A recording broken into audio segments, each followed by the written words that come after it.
മലയാള സിനിമയിൽ കത്തിനിന്നപ്പോഴായിരുന്നു ആരാധകരെല്ലാം ഞെട്ടിച്ചുകൊണ്ട് ദിലീപുമായുള്ള മഞ്ജു വാര്യരുടെ വിവാഹം. ഇരുവരും പ്രണയിച്ച് വിവാഹം കഴിക്കുകയായിരുന്നു. പിന്നീട് മഞ്ജു സിനിമയിൽ നിന്നും അപ്രത്യക്ഷയായി. പൊതുപരിപാടികളിൽ പോലും മഞ്ജുവിനെ പ്രേക്ഷകർ കണ്ടിരുന്നില്ല.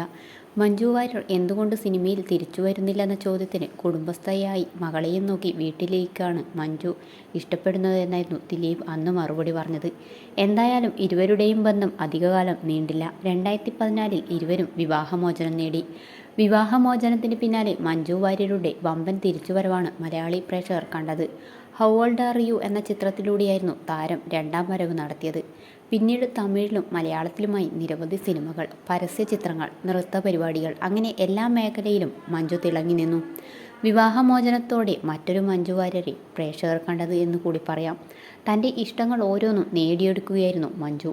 യാത്രകൾ, ഡ്രൈവിംഗ്, നീന്തൽ, അങ്ങനെ ഒരു കാലത്ത് ജീവിതത്തിൽ ഒരുപാട് ആഗ്രഹിച്ചതെല്ലാം അവർ നടപ്പാക്കി.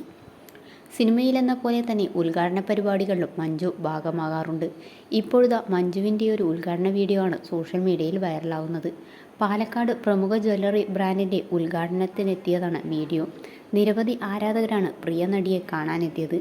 ആരാധകർക്കൊപ്പം മഞ്ജു ചെലവഴിക്കുന്ന വീഡിയോകൾ സോഷ്യൽ മീഡിയയിൽ വൈറലാവുന്നുണ്ട്. പതിവ് പോലെ തന്നെ മഞ്ജുവിനെ പുകഴ്ത്തിക്കൊണ്ടുള്ള കമൻറ്റുകൾക്കൊപ്പം അധിക്ഷേപ കമൻറ്റുകളും വീഡിയോയ്ക്ക് താഴെ നിറയുന്നുണ്ട്. മഞ്ജു എന്നും പ്രചോദനമാണെന്നാണ് താരത്തെ പുകഴ്ത്തിക്കൊണ്ട് സ്ത്രീകളിൽ പലരും കുറിച്ചത്. ഏതു പൊതുപരിപാടിക്കായാലും മാന്യമായ വസ്ത്രധാരണമാണ് മഞ്ജു പിന്തുടരുന്നത് എന്നാണ് മറ്റു ചിലരുടെ കമൻറ്റ്. അതേസമയം മകൾ മീനാക്ഷിയുടെ പേര് പറഞ്ഞാണ് ചിലർ അധിക്ഷേപവുമായി എത്തിയത്. കാശുണ്ടെങ്കിൽ എന്തുമാവാം എന്നാണ് ചിലർ കമൻറ്റ് ചെയ്തത്. മകളെ കളഞ്ഞവർ എന്തിനാണ്, ആർക്ക് വേണ്ടിയാണ് ഇത്തരത്തിൽ സമ്പാദിക്കുന്നതെന്നാണ് ഒരാൾ ഇട്ട കമൻറ്റ്. എന്നാൽ ഇതിന് മറുപടിയുമായി ആരാധകർ തന്നെ രംഗത്തെത്തി.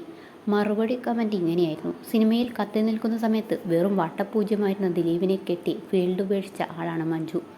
1000 കോടിക്കപ്പുറം സ്വത്തുള്ള മലയാള സിനിമ ഭരിക്കുന്ന ഒരു നടൻ്റെ കൂടെ വന്ന ആൾ മഞ്ജുവിനെ വീട്ടിലിരുത്തി. കഴിവ് പുറത്തു കാണിക്കാൻ അനുവദിച്ചില്ല. പിന്നെ മകൾ അച്ഛൻ്റെ കൂടെ നിൽക്കുന്നതാണ് അന്നത്തെ അവസ്ഥയ്ക്ക് നല്ലത്. രാജനിലയിൽ ജീവിച്ച കുട്ടി ഒന്നുമില്ലാതെ ഇറങ്ങി വരുന്ന അമ്മയ്ക്കൊപ്പം എങ്ങനെ ദുരിത ജീവിതമാകില്ലേ എന്ന് കമൻറ്റിൽ പറയുന്നു.